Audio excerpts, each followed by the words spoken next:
ದಕ್ಷಿಣ ಕನ್ನಡ ಜಿಲ್ಲೆಯಲ್ಲಿ ಶಾಂತಿ ನೆಲೆಸಲೇಬೇಕು. ಆದರೆ ಇದು ಸಾಧ್ಯವಾಗಬೇಕಾದರೆ ಸಂಘರ್ಷದ ಮೂಲ ಏನೆಂಬುದನ್ನು ಪತ್ತೆ ಹಚ್ಚಬೇಕು. ನನಗೆ ತಿಳಿದ ಮಟ್ಟಿಗೆ ಗೋಹತ್ಯೆ, ಅಕ್ರಮ ಗೋಸಾಗಾಟ, ಲವ್ ಜಿಹಾದ್, ಮತಾಂತರ ಇವು ಇಲ್ಲಿನ ಸಂಘರ್ಷದ ಮೂಲ. ಈ ಮೂರನ್ನು ನಿಲ್ಲಿಸಿದರೆ ಕೋಮುದ್ವೇಷ ಎಂಬ ವಿಚಾರವೇ ಸಾರ್ವಜನಿಕ ಕ್ಷೇತ್ರದಲ್ಲಿ ಚರ್ಚೆಯಲ್ಲಿ ಇರಲಾರದು ಎಂದು ವಿಧಾನ ಪರಿಷತ್ ಸದಸ್ಯ ಹಾಗೂ ಮಾಜಿ ಸಚಿವ ಸಿ.ಟಿ. ರವಿ ತಿಳಿಸಿದ್ದಾರೆ. ಮಂಗಳೂರಿನಲ್ಲಿ ಸುದ್ದಿಗೋಷ್ಠಿಯಲ್ಲಿ ಮಾತನಾಡಿದವರು, ಈಗ ಏನಾಗುತ್ತಿದೆ ಎಂದರೆ ಪೊಲೀಸರಿಂದ ಗೋಹತ್ಯೆ ಮಾಡುವವರನ್ನ ಮತ್ತು ಗೋಹತ್ಯೆ ತಡೆಯುವವರನ್ನ ಒಂದೇ ತಕ್ಕಡಿಯ ತಟ್ಟೆಯಲ್ಲಿಟ್ಟು ನೋಡುವ ಪ್ರವೃತ್ತಿ ನಡೆಯುತ್ತಿದೆ. ಗೋಹತ್ಯೆ ಮಾಡುವವರು ಸಂವಿಧಾನ ವಿರೋಧಿಗಳು, ಅವರು ಸಮಾಜಘಾತುಕರು. ಗೋಹತ್ಯೆ ತಡೆಯುವವರು ಅಂಥವರಲ್ಲ.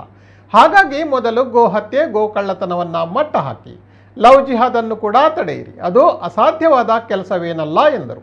ಮತ ಬ್ಯಾಂಕ್ ರಾಜಕಾರಣ ಮಾಡಬೇಡಿ ಎಂದು ಕಾಂಗ್ರೆಸ್ಸಿಗರಿಗೆ ಸಲಹೆ ಮಾಡಿದ ಅವರು, ಕೆಲವು ಮತಗ್ರಂಥಗಳು ಮತೀಯ ದ್ವೇಷ ಬಿತ್ತುವ ಸಂದೇಶವನ್ನು ಒಳಗೊಂಡಿದ್ದು, ಅಂತಹ ಮತಗ್ರಂಥಗಳನ್ನು ನಿಷೇಧಿಸುವ ಧೈರ್ಯವನ್ನು ಪ್ರದರ್ಶಿಸಲಿ ಎಂದರು.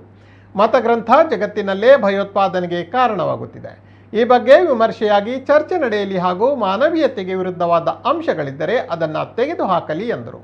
ಮುಂದಿನ ಸೋಮವಾರ ಬಿಜೆಪಿ ರಾಜ್ಯಾಧ್ಯಕ್ಷರ ನೇತೃತ್ವದ ನಿಯೋಗ ದಕ್ಷಿಣ ಕನ್ನಡ ಜಿಲ್ಲೆಗೆ ಆಗಮಿಸಿ ಇಲ್ಲಿನ ಪರಿಸ್ಥಿತಿಯ ಅಧ್ಯಯನ ನಡೆಸಲಿದೆ ಎಂದರು. ಸೋಮವಾರ ಭಾರತೀಯ ಜನತಾ ಪಾರ್ಟಿ ನಿಯೋಗ ರಾಜ್ಯ ಬಿಜೆಪಿಯ ಅಧ್ಯಕ್ಷರು ಮತ್ತು ಇಬ್ಬರು ವಿಪಕ್ಷ ನಾಯಕರುಗಳನ್ನು ಒಳಗೊಂಡಿರ್ತಕ್ಕಂಥ ಒಂದು ತಂಡ ದಕ್ಷಿಣ ಕನ್ನಡ ಜಿಲ್ಲೆಗೆ ಭೇಟಿ ಕೊಟ್ಟು ನಿರಂತರ ಹತ್ಯೆಗಳಿರ್ಬೋದು, ಇದರ ಮೂಲ ಕಾರಣ ಏನು ಅನ್ನೋದರ ಒಂದು ಅಧ್ಯಯನವನ್ನು ಮಾಡಿ ಶಾಂತಿ ಸ್ಥಾಪಿಸುವ ನಿಟ್ಟಿನಲ್ಲಿ ಒಂದು ಜವಾಬ್ದಾರಿಯುತ ವಿಪಕ್ಷವಾಗಿ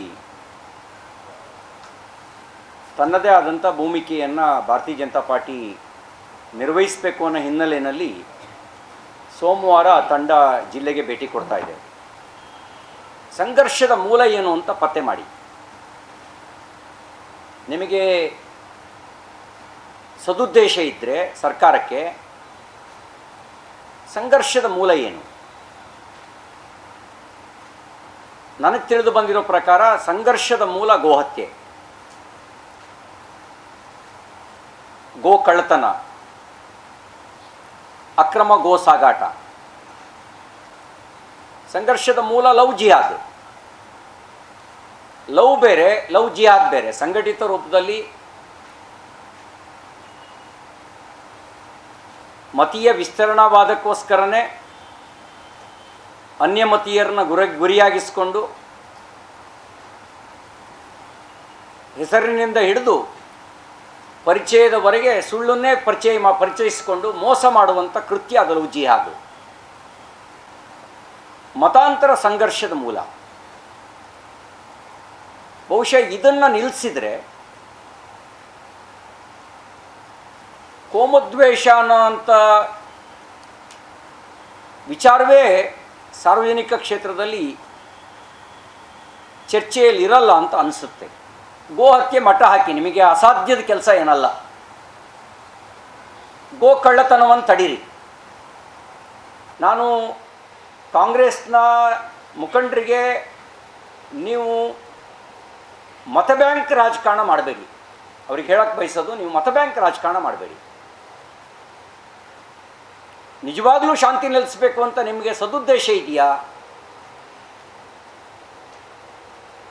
ಮತೀಯ ದ್ವೇಷವನ್ನು ಬಿತ್ತತಕ್ಕಂಥ ಮತಗ್ರಂಥಗಳ ಮೇಲೆ ಆಕ್ಷನ್ ತಗೊಳ್ಳಿ.